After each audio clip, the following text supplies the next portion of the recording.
Hey everyone, welcome back to the B-Movie Bunker.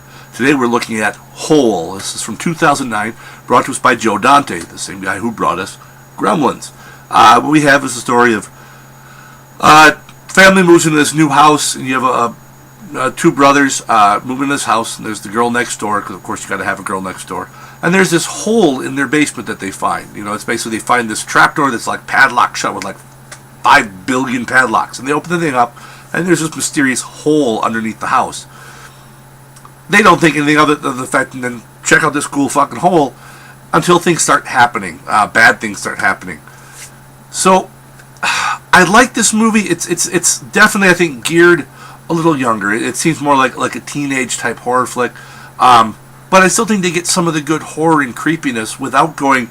I mean, there's like no gore, there's no nudity, there's no sex. They don't go for any of that easy stuff. They try to scare you just by being kind of creepy. And in some ways, they actually pull it off. I think it doesn't quite get there, on top of the fact that I think part of it is because for most of the movie, the kids themselves are never really quite freaked out enough. I mean, there's the initial cool, there goes this hole, but then as things start happening, it's kind of like, oh, yeah, well, you know, there's that evil hole in the basement.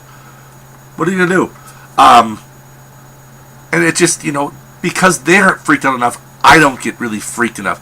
I still think it was a decent movie. It just didn't quite, you know, reach that level that I wanted it to, where it got really, really, you know, scary. It was creepy here and there, and some of it's using kind of like a clown effect. Basically, it's a clown doll type thing. So, you know, who's not freaked out by clowns?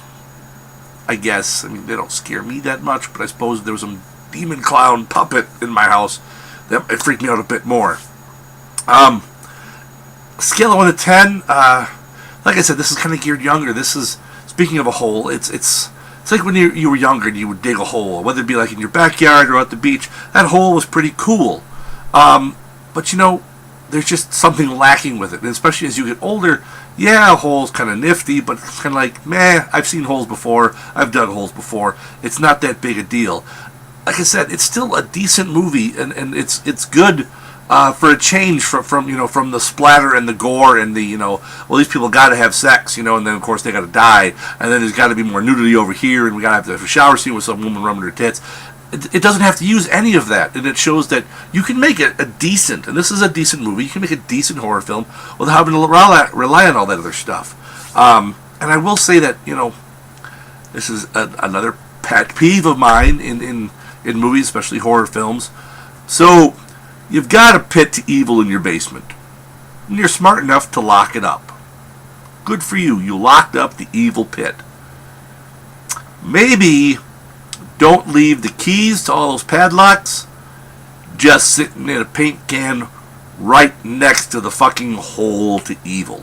I'm just saying, you know, maybe you want to take that can with the keys and move it somewhere a little more difficult to find.